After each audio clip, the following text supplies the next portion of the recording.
Good evening, everyone. My name is Stephen Philibom, the headmaster of the K through 5 program at Archway Roosevelt. And we're so excited. We're 1 week out. We know we've all been very excited, parents, students, faculty, everyone alike, to get us launched on this first day. And today's purpose is really to help primarily focus on drop-off and pickup procedures. We'll be talking a little bit about what Meet the Teacher looks like, as we said, and some of the information you'll be getting there to make sure you and your children are prepped and ready to go. But one of the most important things, of course, is to make sure that we're getting on and off our campuses safely. And rather than send you, a PowerPoint with pictures, which we will do as well, we really wanted to take the time to walk you through that and even allow some time at the end for questions. And so I'm going to begin by turning it over to my colleague and good friend who we worked alongside together for a long time now to await this day, Headmaster Tony Cruz. Good evening, everyone. It is really a pleasure to be able to jump on tonight to say, hey, we have 1 week before we all get to be on campus together. And like Headmaster Philibom said, we really just wanted to spend some time tonight giving you the sense of how to get on and off campus on that first day. And so what we're going to do is really just walk you through an overview of our campus and how we will plan on you dropping off students and picking your students up. I know that there's going to be tons of questions, which are great. We love clarifying things. But we also just want to make sure that you understand that tonight, really, like Headmaster Philibom said, the two main goals are giving you the clear sense of how to drive on campus to drop off your student and what to expect, how to do the same thing to pick them up and get off, to be able to do that safely and efficiently, and then some real quick notes on Meet the Teacher Night. So we'll go to this PowerPoint presentation that we have, just so you guys get a good visual. This is our campus. This is the Great Hearts Roosevelt campus, and you are all founding families of this campus. On this map, what you will see is our buildings, our football field, the two plots of land, and the dotted black lines, which are all the sidewalks on our school campus. And so we'll start by saying this. There will be only one entrance point onto our campus, and that's the south entrance. What we say is point A. You can enter through point A in only two ways, either by going southbound on Jackrabbit and turning left, or going northbound on Jackrabbit and turning right. Those are the only two ways that you can get onto campus. We will be expecting a traffic light there soon as we just wait for those materials to come in. But for the first few weeks, you will see a police officer there helping to guide this traffic. So expect that there's only two ways to get on. Again, turning left, going southbound on Jackrabbit, or turning right, going northbound on Jackrabbit. Once you are on our campus, you will go in a single file line right towards the football field. You'll go north towards the top of our football field, again, in a single lane. You'll go around the football field, and then you'll reach point B. So all of this up to point B is single lane traffic. I'll pause here and say this. In the morning and at pickup, we will start with a single lane that will eventually turn into two lanes, and I'll explain why we'll do that in a second. But at point B, you will be split into two lanes, and those two lanes will go and wrap around the south part of the building to point C, where you will drop off and pick up your students. So that point C is both the drop-off point and the pickup point for all of your Great Heart students, with just one exception. We'll talk about that in a second. Again, I'm just giving you an overview real quick of the traffic flow so you get a sense of what to expect. And then we'll talk a little bit in a minute about the more detailed points of this. So after you drop off or pick up your student, if you do not have a preschool student, you will go around the school and go north. If you're in either one of those lanes, you'll see two lanes going north from there. If you are a preschool family, Because you have to park and walk to either drop off or pick up your preschooler, you will need to go to point D, park your car, cross, and we'll have people there to help you do that. Pick up your students from preschool, from the Young Hearts preschool, and then go back in your car and exit north. At point E, all the cars will merge back into a single lane of traffic that will exit the campus. So you'll go north in a single lane, and then you'll go south and then turn right to the only exit point, which is point F. Point F is the north exit point on our campus, and the only way off campus from there is to turn right. Again, so I'm going to pause real quick and say this again. This is the general traffic flow of our campus. We have a few specific things that we're going to talk about, but that is what you should expect. Entry into point A, single file line across to point B. At point B, you'll split into 2 lanes to pick up and drop off your student at point C. After that, if you're not a preschool, you just go in 2 lanes and go to point E. If you are a preschool family, you go to point D to park, pick up your preschool student. Everybody goes to point E to merge, and then single file line off campus in red. So that's the general flow of traffic for our campus. Now, some very specific directions, and we will be there to remind you. We will be there to guide you. We'll have people, faculty in different positions all over the campus that will help guide us. So just know that as well. And we will be sending this out informationally too in newsletters and updates. So just keep that in mind. But a few key points. So we will be having early drop-off. Early drop-off will be from 7 to 7:25 a.m. And that we are asking that is vehicles only.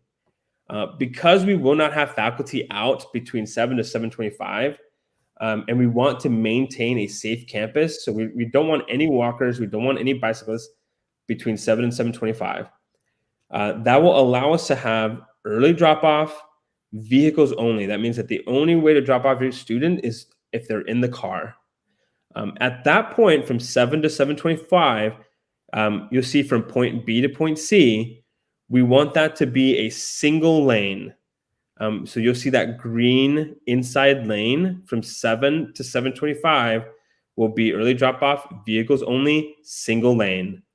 The reason we want and need this to happen is because this is the only entry point for our campus for both faculty and preschool, and we have to have that second lane available for faculty and preschoolers to flow through without stopping.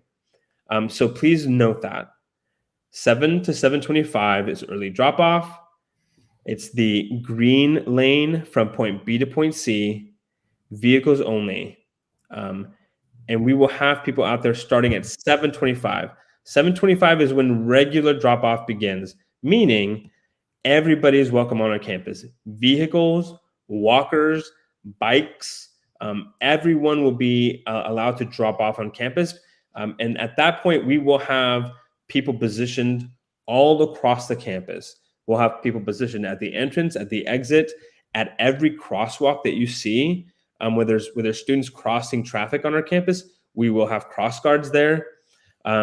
We will have people navigating the car split. We will have car unloaders for drop-off to make sure that everybody is safely coming out of vehicles. And that will be from 7:25 to 7:50, regular drop-off. So you can expect people in positions and our faculty in positions at that time to help navigate that. At 7:50, drop-off is over, and you will need to go to the front office to be allowed on campus. So we will close point C, and the only way to get on campus at that point is to go through the front office. So you'll see that there's parking there. And again, we will navigate that for you, but just wanted to make that distinction clear. Single lane from point B to C for early drop-off from 7 to 7:25. 2 lanes starting at 7:25 to 7:50, and that'll be helped and guided by faculty on campus. And then 7:50 is when we will stop and late drop-off begins, and that means office only. So again, early drop-off is vehicles only. That means no walkers, no bikes. Regular drop-off from 7:25 to 7:50 is when we will allow all walkers, all bicyclists, and all vehicles on our campus for regular drop-off. From there, I'll move to, again, then pickup. Again, this is just a general overview of how we want you to get onto our campus and how we expect you to get off our campus, so we're all on the same page here. So this is the same traffic flow for pickup with a lot of the same principles, right? For pickup, you'll come in through point A, single file line around. At point B, until 2:30, we're again asking for a single lane from point B to point C until 2:30. Again, that's to allow any preschool families or anybody else that needs to get onto campus a lane by which they can go around everybody waiting. At 2:30, the double lanes will begin. We will help coordinate the single lane moving into 2 lanes. And then you'll see that at 2:55, our curb check-in system will begin. And then kids get out of school at 3:10. It'll give us time to get all the students where they need to be for pickup. And then at 3:15, pickup officially begins and walkers will be dismissed to go home. And so, again, wanted to note there that we will have the same idea of a single lane from up to 2:30, single lane from point B to point C. We will coordinate a double lane from 2:30 onward from point B to point C. Point C is where you pick up your student, and then you'll exit the same way. In order to pick up your student, you will need a placard. We will be providing 4 placards for every family. And those will be issued at Meet the Teacher Night. So it's imperative that you make it to Meet the Teacher Night. And if you do not pick them up at Meet the Teacher Night, we will have a separate way for you to get those placards before school starts.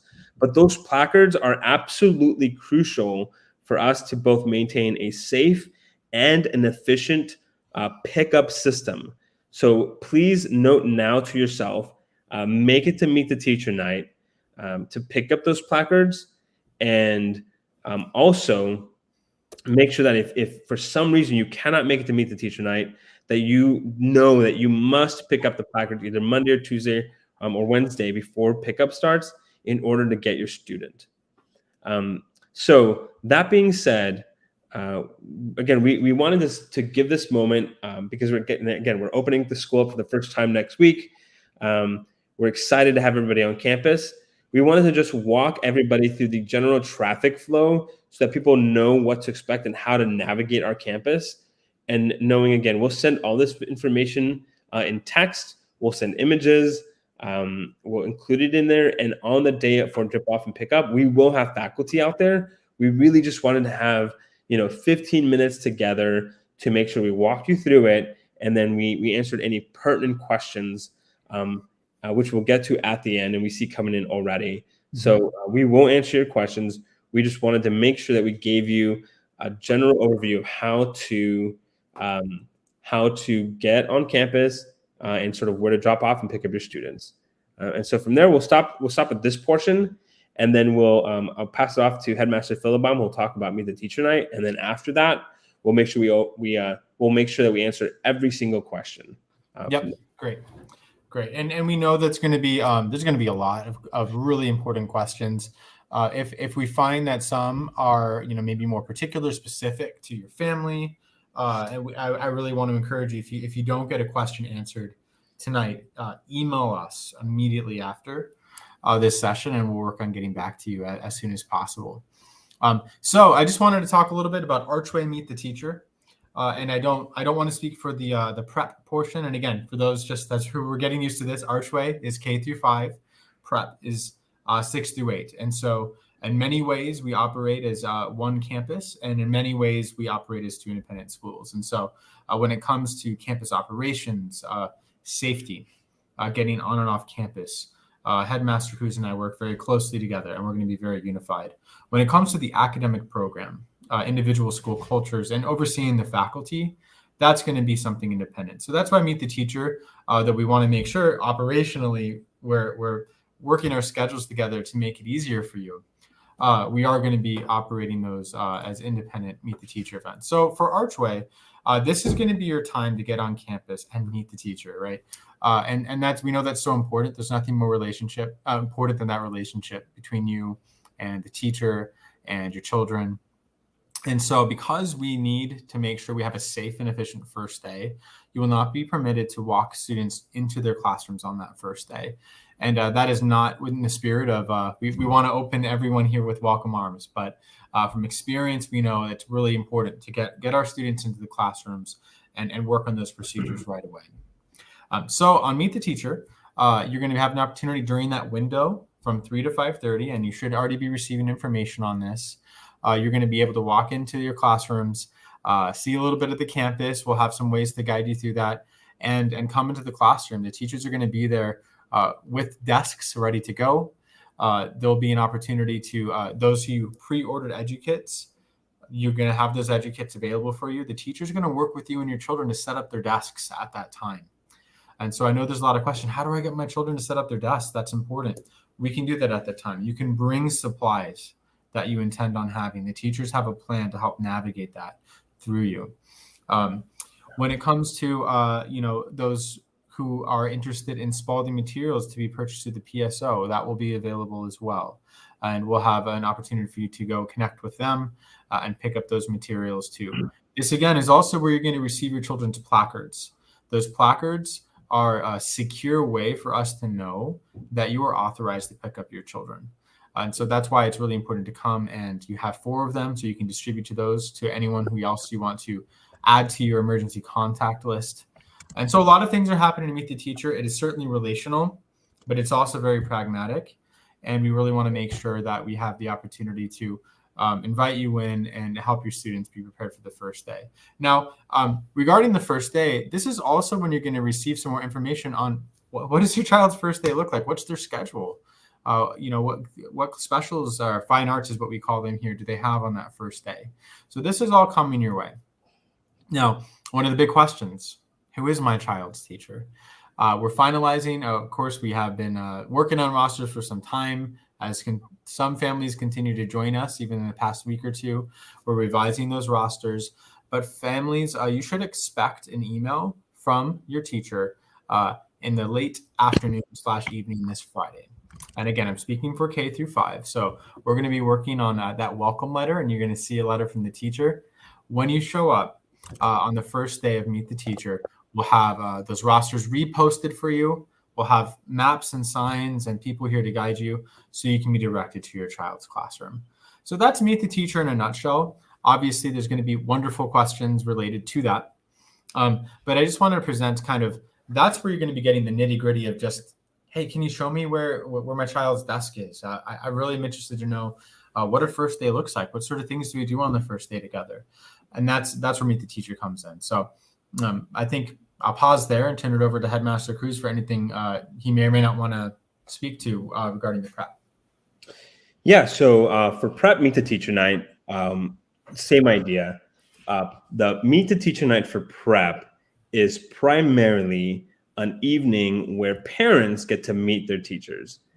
We want and we know that strong partnerships between parents and school will inspire and support student growth in both virtue and academics.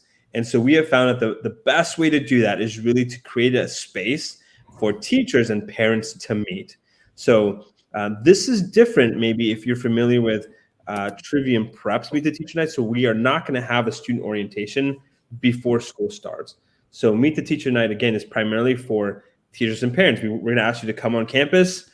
Parents, you will get your student schedule, and you actually walk their schedule through the evening, get to hear from every single one of their teachers, pick up their schedule, get to see the lockers, get to see the campus, and answer questions with me and the faculty before and afterwards. So Meet the Teacher night, again, for us is really just a chance for you as parents to get to know prep teachers.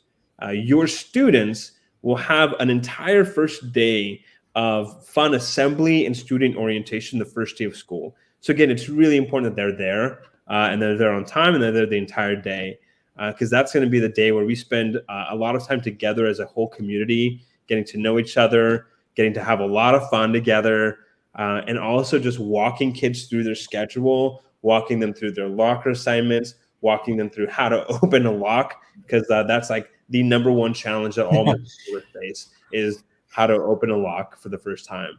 But we'll be doing that with them with grace and patience on that first day with a lot of fun.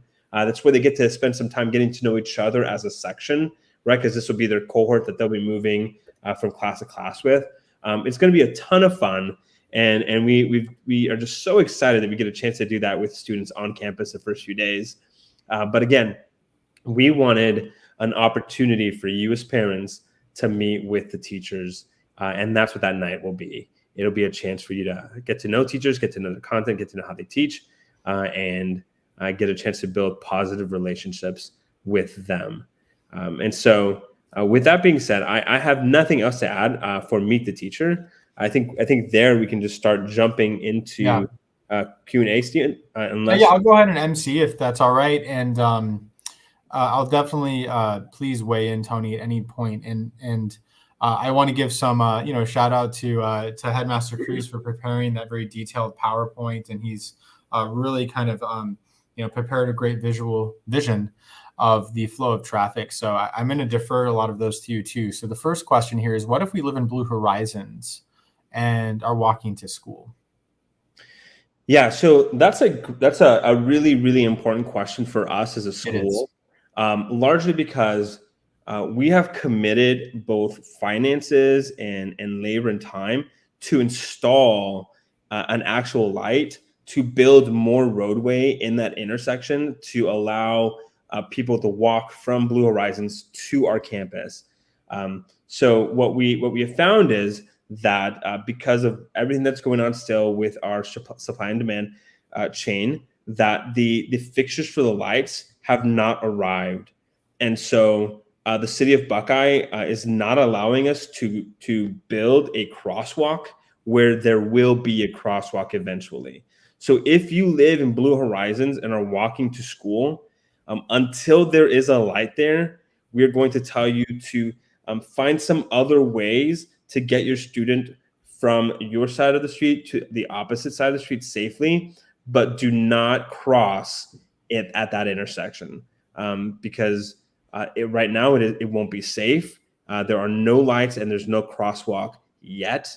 But as soon as there are, you will see it being installed, and then we will let you know that it is at that time okay for walkers to go from the Blue Horizons community across the street to our campus. But again, want to make it really, really clear that until that happens, please do not have your students walk across the street. Find an alternative way to get them to the other side of Jackrabbit Trail.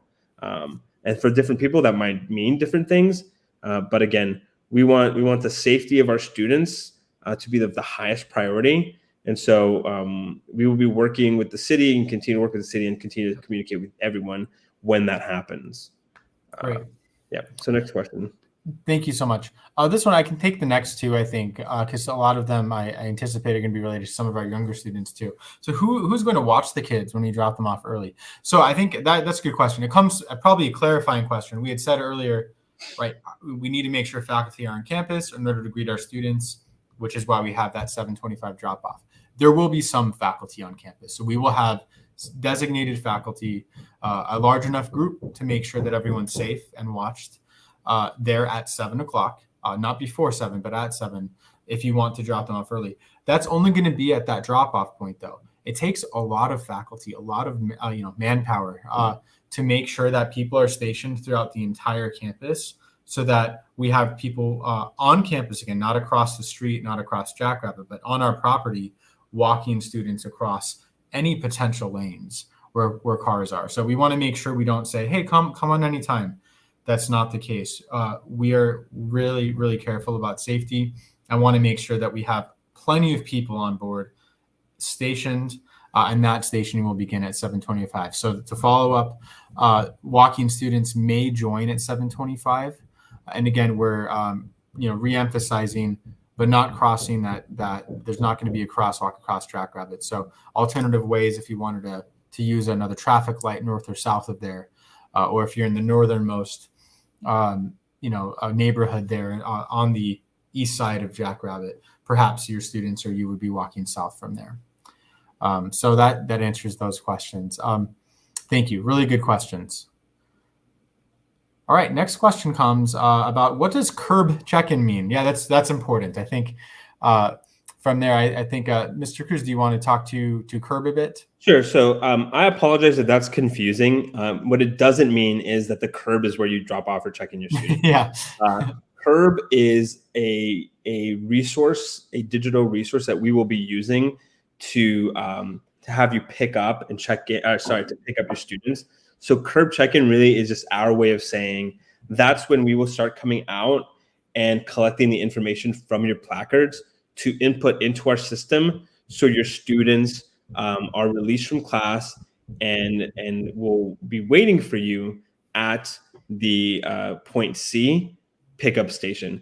And so what I did mention there, and I'll say here at this point because we're talking about it, is both Archway and prep students will be picked up from point C, right? So that you don't have to go to two different places and your students do not have to go to two different places.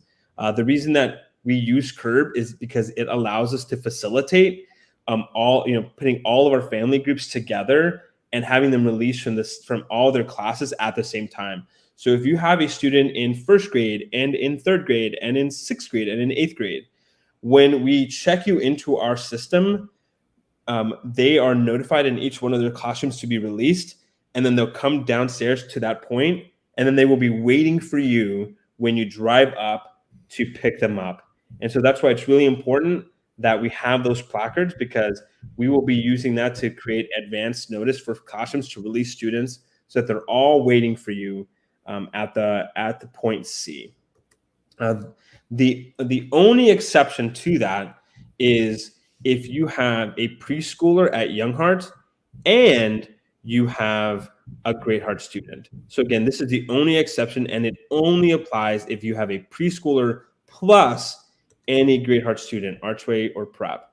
When you come through pickup, you will have a different colored placard if you're picking up your preschooler with your Great Heart students.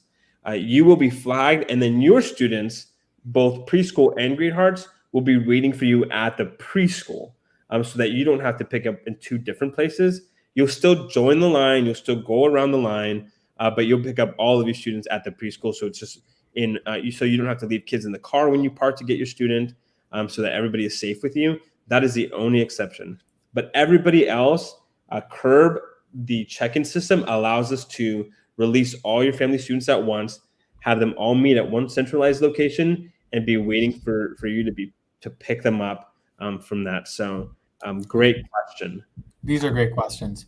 And so we'll need to find a kind of that golden mean here of wanting to answer every question with the full attention it deserves. But also we have, I think, about 31 questions. So if we'll move quickly, but that hopefully that doesn't, not to be taken to be dismissive at all. If we need to revisit, please feel free to ask clarifying questions and we'll start to move through. So we'll be walking from Vista de Montaña, sorry. Will we need to walk on Jackrabbit? Hi, Master Cruz. I mean, I know. Yeah, the answer is yes. Please use only crosswalks. Do not cut across any what we call D&G, any gravel, any dirt. If you're coming from Vista de Montaña, there's no sidewalk from that community to the school. Please use the crosswalks and the sidewalks so your students learn that that's the safest way on campus. Great. Next question for you is, until there's a light, will there be someone to help facilitate? Yes, we will have an off-duty police officer for the first few weeks that will help facilitate that traffic flow for that reason. And so just know that that's coming, and we will work with the city to see how long we will need that police officer there to do that. Great. Are there bike racks, and if so, where will they be located? We'll send a map where the bike racks are located. So we can make sure that you get a picture of that so that your family will be able to have access to that. Does prep need placards too? Yes, every student will need placards, and so if you have prep only families, you will also need placards, and you will get those placards. Excellent.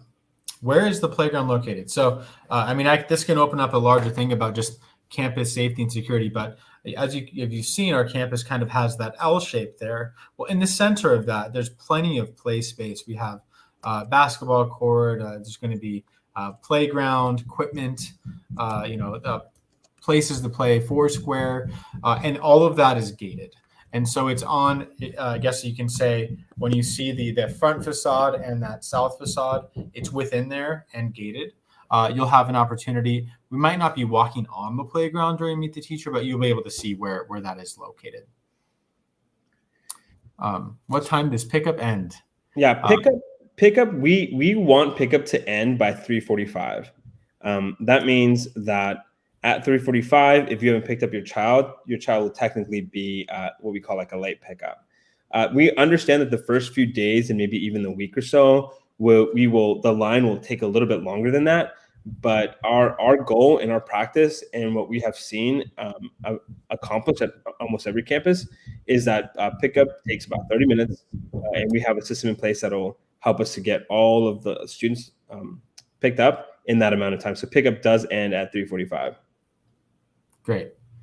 And I'm going to focus. I'm just going to triage a little bit and focus on some of those drop-off pickup questions first here, and then move back to anything that is more general. Not because they're not important, but just because we want to make sure that we're answering those first because they're so necessary for that first day, and then the rest we'll be able to get to. So can a prep student pick up elementary students from the holding pickup students? So as Headmaster Cruz, and please weigh in, when we release students from the classrooms that are app, they're going to go to a central meeting place. And then you as a parent will come pick them up from that central meeting place. Is there anything else you want to add there? Yeah, I would say please tell your prep students not to go pick up their elementary siblings, but just to go where they're told, which is the student lobby where they're going to be picked up. They can meet their siblings down there, but we will not allow prep students to go to classrooms to pick up students.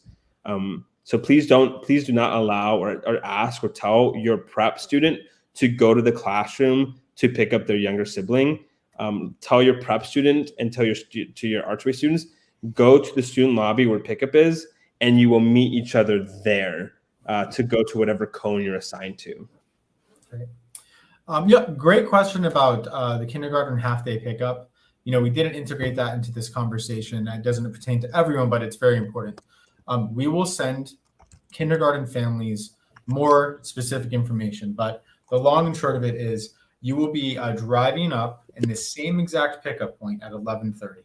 Same flow of traffic, the same kind of queuing, and that same central pickup point. You will need your placards, and the only difference is that rather than using where you might see people on their phones and iPads queuing them up, we'll have all of the students ready to go with a group of teachers, releasing them into cars safely at that time. So we'll send something out more specifically to you all, though, so you can make sure you have the absolute clarity you need to be ready for that. This is related to pickup. I know we answered this, but just in case you're hopping on late, we will not be allowing kids to be walked to class on the first day. Again, that's both for safety and efficiency on that first day. That's where Meet the Teacher comes in, and so that's unfortunately not going to be able to happen on that first day. Again, we have a few more questions. Can my 8th grader pick up my kindergarten after school? So I pick them up at the same time. Can a 4th grader pick up kinder? No. The system that we have in place is going to do that for you. So your placard will have all your students listed on it, and they are all going to go to the same location. So again, as a reminder, if you're still coming on for the first time, your older students cannot pick up your younger students from class. They must all meet in the student lobby, where they will meet there and grouped up as a family and then taken to where they're going to be picked up. So please do not tell your students to wait for each other in class. Tell them to go to the lobby where their teachers ask them to go, and they can find their big brothers, big sisters, little brothers, little sisters there, and then cross to go get picked up. Great. This is a really good question. Do we need to be there promptly at 3 p.m.? No. So here's what I'd recommend, actually, and I think we've said this before. I'll reiterate: the first days of school in pickup, and this, we're trying to mitigate this by having this meeting, but there's a lot of kinks to work through. Not because necessarily the system isn't long-term efficient, but right, as students are getting to know the campus, as families are getting to know the place. And so I would recommend spacing it out, not 5:30. We actually have to have them picked up by 3:45, 3:50, I should say, on this first day. But if you space it out, right, rather than coming right at 2:50, you can come 3:15, 3:20, 3:30, 3:45. I think that's a good way for you to space it out. And so it does not need to be promptly at 3, because there will be a queue. Okay. I'm just scrolling through to see what some of our next pickup questions are.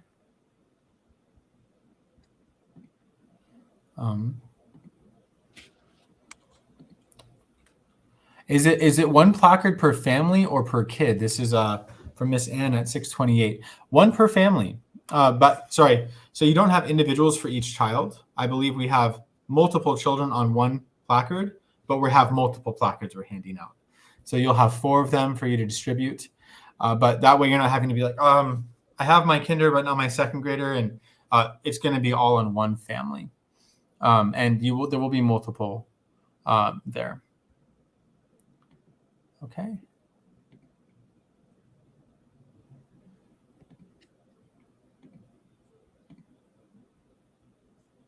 So there's a clarifying question. Is dismissal at 3:10 like the school website states, or 3:15 like the drop-off pickup map showed earlier than said?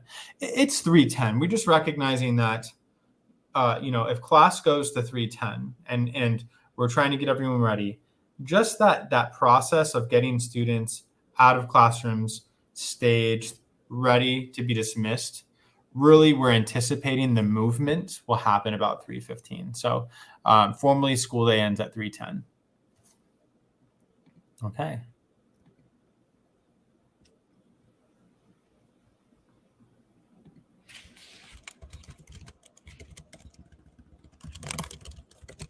Who qualifies for the early drop-off in the morning? There's no qualification. This is just the service we want to offer. This is something we're committed to offering this year. It's something we can revisit in terms of a future service, but we think this is just an important service to families who we know are commuting. And right now it's a free program going from 7 to 7:25. This is a good one. When dropping off our preschooler, can we drop off our prep student at the same location? Yeah, so the answer to that question is no. When you're dropping off, because we're 2 separate entities, because you want to drop off you have to get out to drop your preschooler. When you're dropping off, we want all Great Heart students to drop off on one location and not come around the side of the building. And so if you have a preschooler and a prep student or archery student, your Great Heart student will be dropped off at point C, and then you have to just go and drop off your preschooler at the preschool. So please do not drop off your preschooler and your prep student at the same place, because there won't be anyone supervising the prep student walking around the campus from that direction to get to point C. And that's just, again, there's no sidewalk there, which means that they'll have to go into the street, which means that they're put in a dangerous position and then they're unsafe. So please do not do that. Drop off all your Great Heart students at point C, and then your preschooler at the appointed time. Yeah, and if I may just add one more clarification about preschool, is they legally and operationally are a separate entity. So Young Hearts is an independent preschool under the banner of Great Hearts, but they have different programming and different licensing. And so they have their own rules that they must attend to. However, we really wanted to find ways, because we recognize in sharing a campus, a lot of our families are using that program. And so I'd also direct any Young Hearts questions. I don't want to speak, for the director of Young Hearts, to Young Hearts as well. But that's why they have some licensing, rules about how you pick up a preschooler. And that's why those preschoolers are not going to be involved in the same pickup line as we are. We have 2 questions about prep students picking up Archway students and walking home. Yeah, so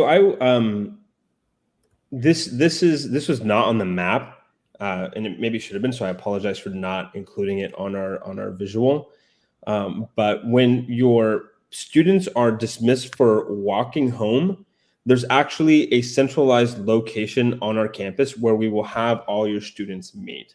So your prep student cannot and should not go to Archway to pick up a student. They should go to the walker station, where their Archway brother or sister will meet them, and then from there they'll be released and guided off campus with some of our faculty. So if you have a walker in Archway and prep, same principle as pickup, but just as walkers. You will not have them meet in each other's classrooms, because that's a good way for people to get lost, and a good way for people to be in places they're not supposed to be. Instead, tell your students, go to the walkers space, where we will have people navigating them to go there, meet each other there, and then at 3:15, when we have gathered all the students there from, because again, they're released at 3:10, we're giving them 5 minutes to get to where they need to be before we release them all. Then at that point, they can go and walk home. Great. Question about Athenaeum Pickup. Again, similar. They're their own program. We work closely together and share with them, but they will have that same point of entry. So please contact the director of Athenaeum, Dominic Carlos, about some of those Athenaeum protocols. But what you'll find with them is that they're going to be using the same exit point that we are.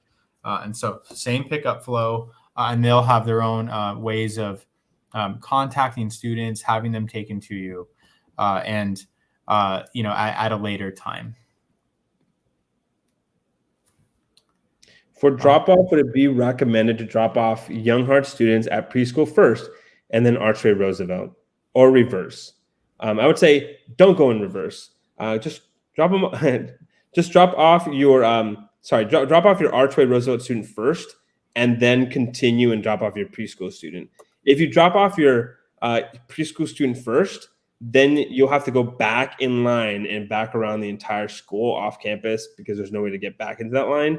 So if you have a preschool student and a Great Heart student, drop off your Great Heart students first, because you'll be going through that line anyways, and then continue to your preschool.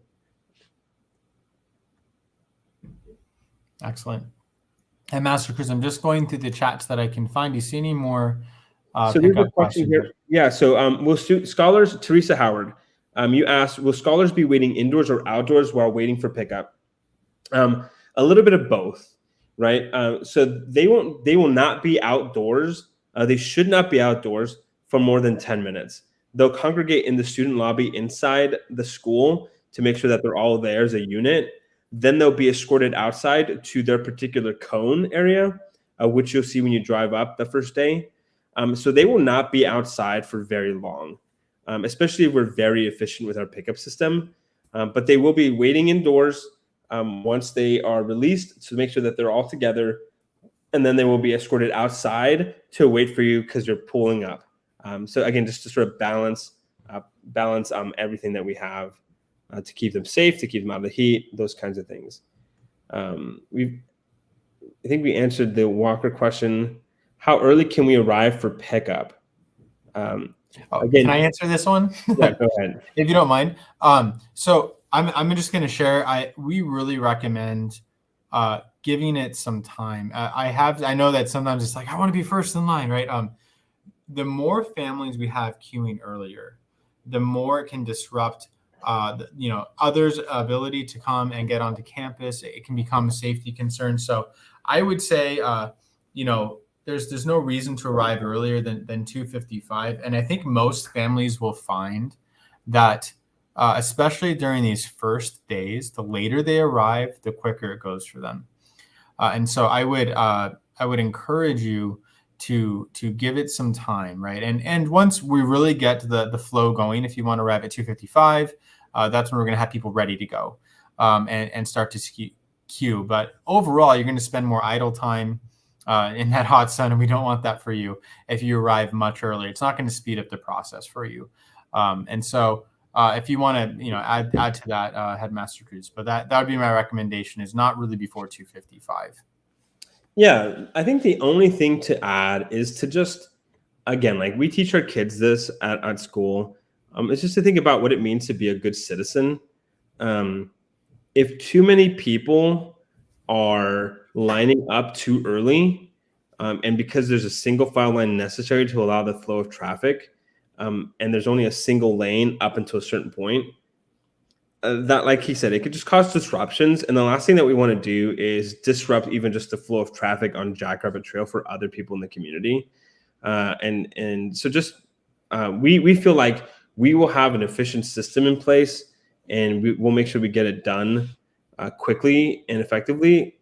And so just trust us and be patient with us and follow the procedures and the guidelines we've set in place. And together, let's watch how efficient we can make this thing.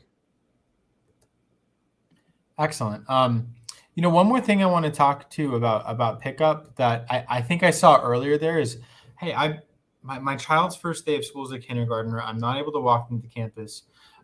What if they're having some anxiety, right, coming onto campus? And we know there's their first day jitters, and we as parents feel that too. We're going to have the kindergarten assistant teachers be essentially, right, kindergarten sentries and runners, you could say, to help work with the kindergarten students during drop off. Not that we don't want that for all of our students, but we do need to make sure we have our assistant teachers placed around the various parts of campus. But we really want to invest that extra attention to our kindergartners to ease that first day. So just know that there's some extra protocols there to help support those kinder students. Yeah, and speaking of kinder students, Jordan Clausen, you have a question. For kinder walking students, will parents also meet them at this centralized point? I'm going to assume some things here, so please correct me if I'm wrong in my assumptions, Jordan.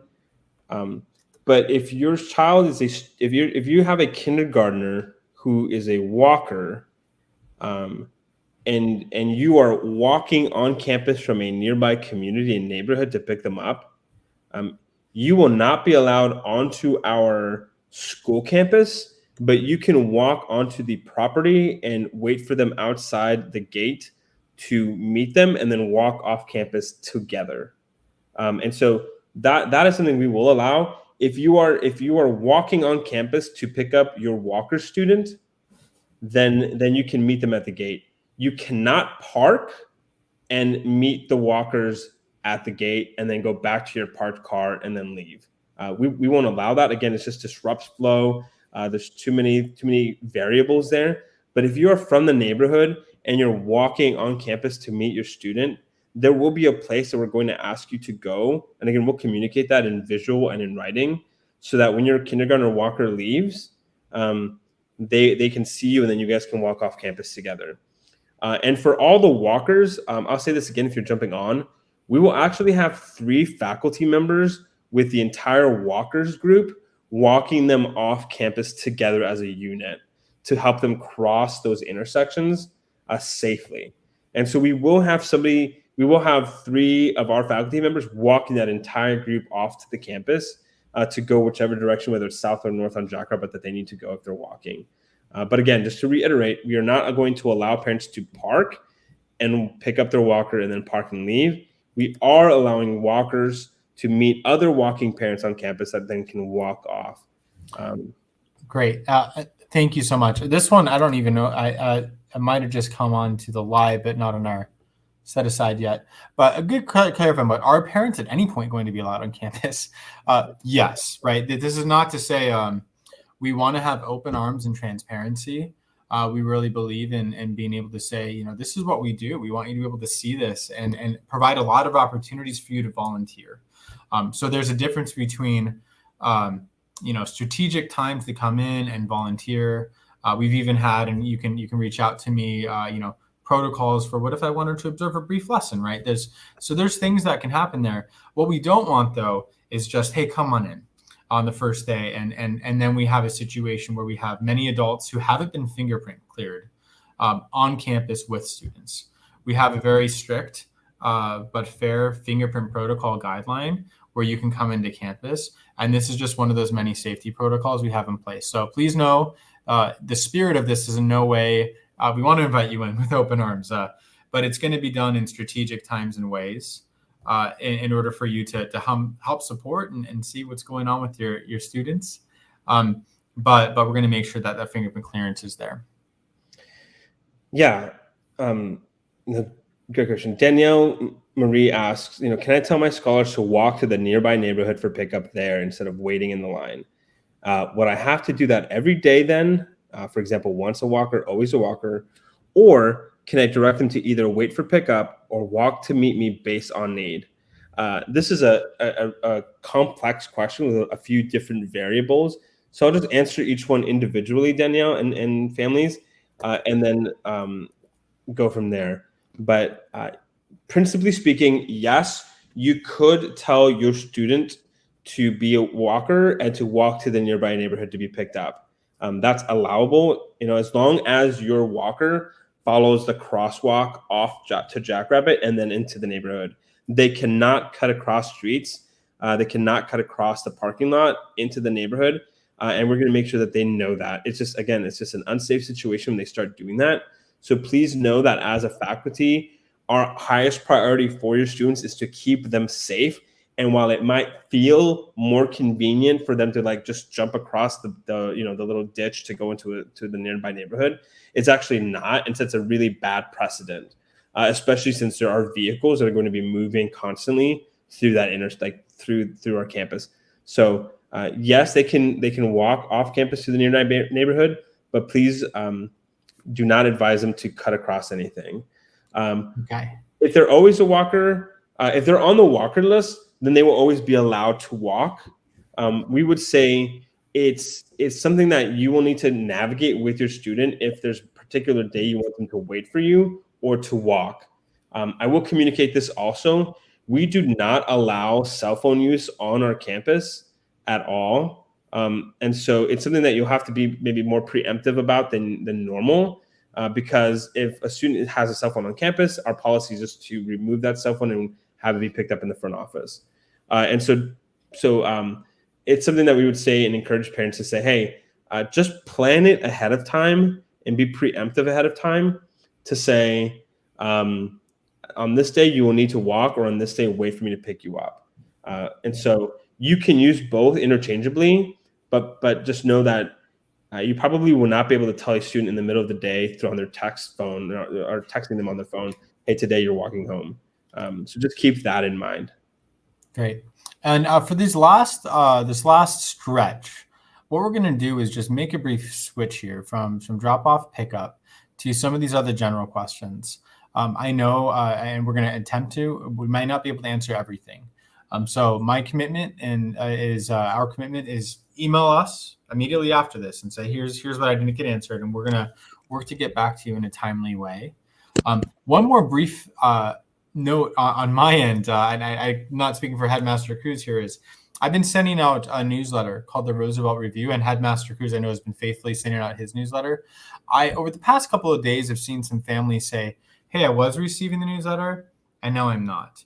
And so I'm worried there may be some technical things happening. So I just say, if you're listening and you haven't seen a newsletter go out, we have had 2 in the past week and a half with a lot of important information. And so if you haven't received that, please email me too, because a lot of those questions also are being involved here, and I want to make sure you're getting that. So really important. And we have questions. I saw 2 come out, one about autoimmune disease, another about special education. These things are all very related.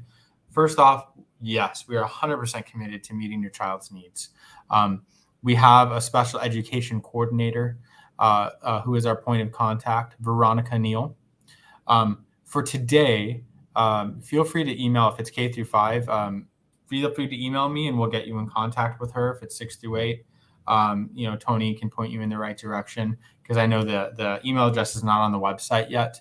but just reach out. We're committed to meeting your child's needs. Yeah. Let's see. Another question then. Do we have special days for each sport, or is it every Wednesday or Friday? And so I'm not really sure, Nikki, what that question is asking, but there will not be, if your child is in prep, they will have practices according to the coach's schedule, but it won't be any specific day. It'll be for the season, right? So if you're in basketball, if it's basketball season, then they'll have practice for basketball every day except for Wednesdays, and then whatever game days they have. So there's not like Mondays basketball, Tuesdays football, Thursdays volleyball, Fridays cross country. That won't be the case. It'll be, if you're on the football team, you're practicing every day. If you're on the basketball team, you're practicing every day except for Wednesdays. So there's that. And then you could probably answer this next question from Nikki too, Stephen. Second graders taking Spanish instead of Latin, is that allowed? So yeah, good question. And we see the value of modern foreign languages. And in fact, at the prep level, we often see that those options available. And Headmaster Cruz will address that, and I'm sure a future year as we get into high school. But we're committed to K through 5 at the Latin level at this time. Latin at the K through 5 level at this time.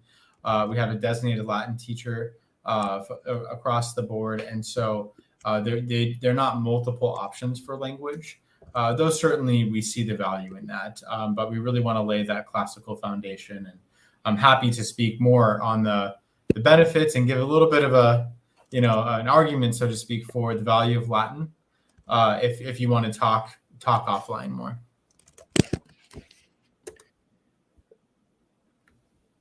Let's see. So a question about a hot lunch. Is the fast food restaurant on campus? No, the hot lunch program is coordinating with different restaurants off campus to deliver food on campus.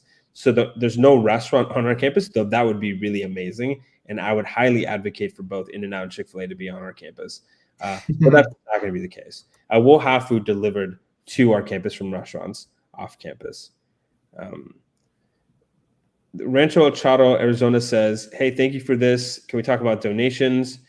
Did I get my information wrong? I read somewhere we have to make a donation a year, a month. Oh, yeah, that's good. So, Headmaster Philbaum, I think you speak fairly eloquently on this. Yeah, no, thank you. So, short answer, no. I mean, you are not required to give a dime, right? This is a public option, and this is part of the beautiful thing that both of us are extremely passionate about. All of Great Hearts is this is an education that we want to offer to everyone, right? It's not a private school.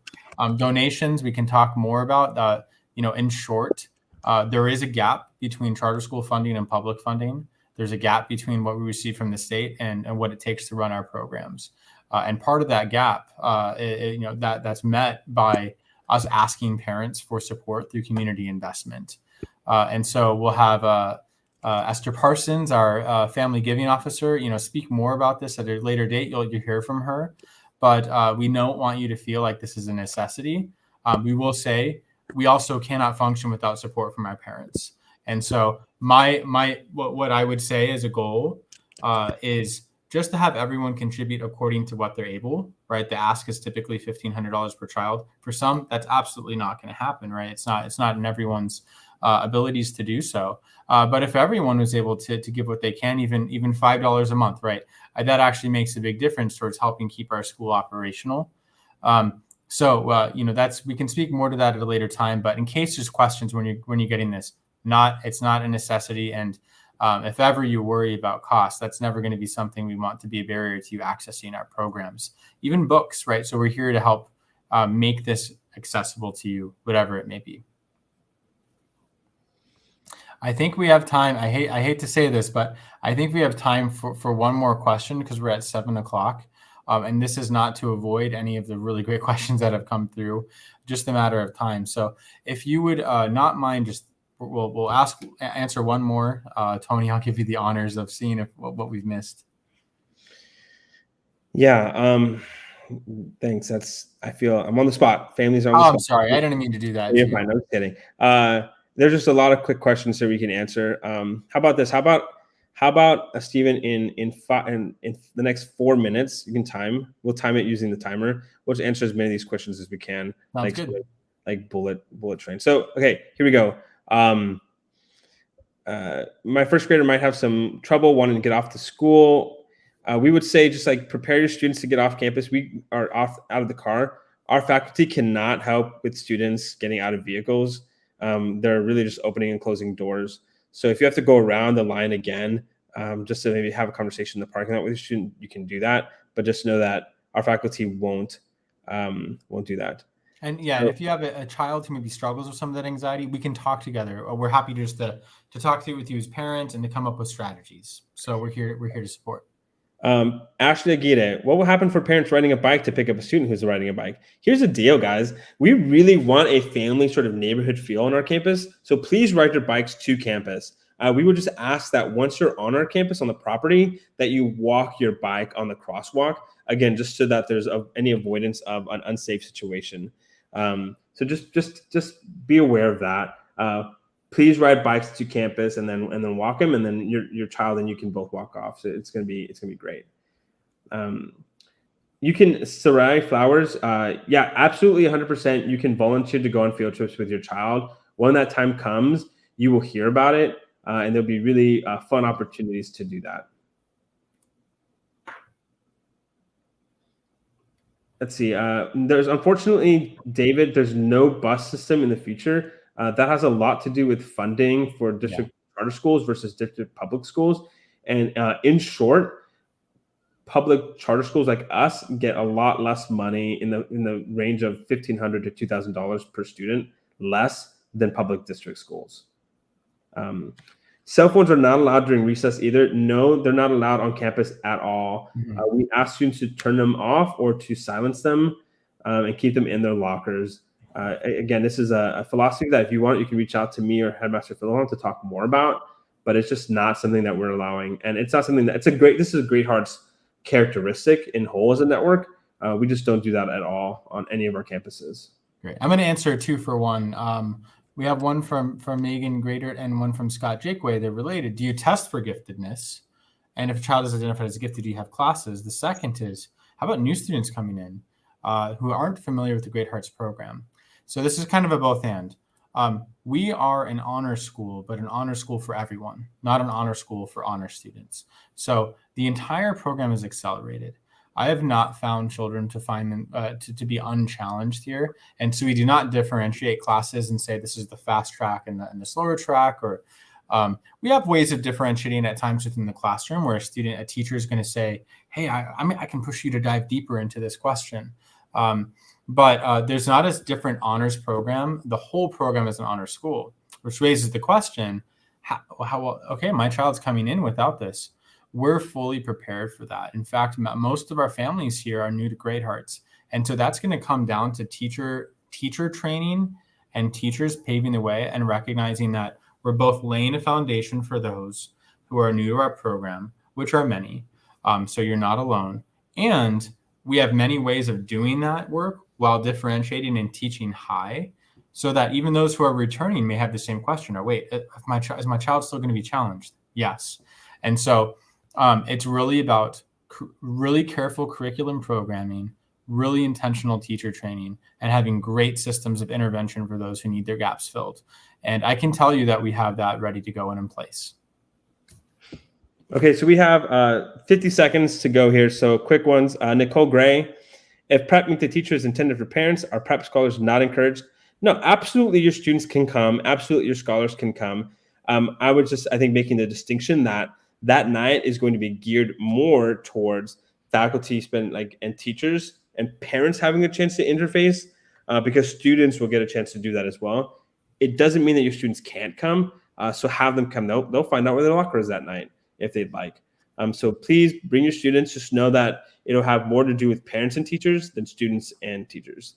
A few lunch questions in the next 20 seconds. The school does have a warming kitchen, but that's just to warm food that we're bringing in from the outside, like the hot lunch program.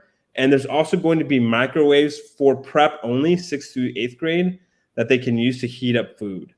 So they are allowed to bring their own lunch, and they can heat up food in the prep program. And so just make that distinction. But yeah, a lot of other these questions are answered in the newsletters that Headmaster Philibom and I send out and have sent out. So as you mentioned earlier, if you aren't getting those, please reach out to us. Check your spam, check your folders. Make sure that you're getting them, because a lot of these questions can be answered that way. And we'll close out by saying, as we always do, thank you so much for giving us this opportunity to bond with you and do this. Please email us right afterwards if you have any further questions that we didn't answer. Know that we're going to continue to answer questions as the school year progresses. And we are really just beyond excited to have you on our campus starting next Wednesday, as we're opening up Great Hearts Roosevelt for the first time to our families. I can't wait to see everybody on campus. I know Headmaster Philibom can't either. So Headmaster Philibom, if you want anything else to say.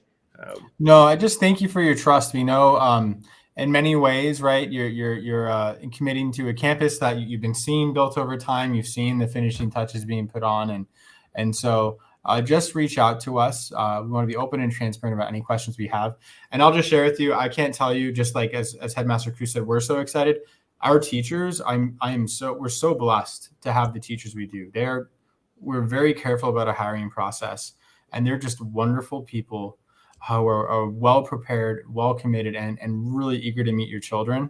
And so I know that I'm seeing their welcome letters coming through as they're prepping them, refining them, just ready to see their rosters and meet you. So know that in the end, I believe this is all, these questions are very important. But when you put, good teachers, good families, and good students together, we'll be able to work through all these details together, and the rest will fall into place. So thank you for your trust.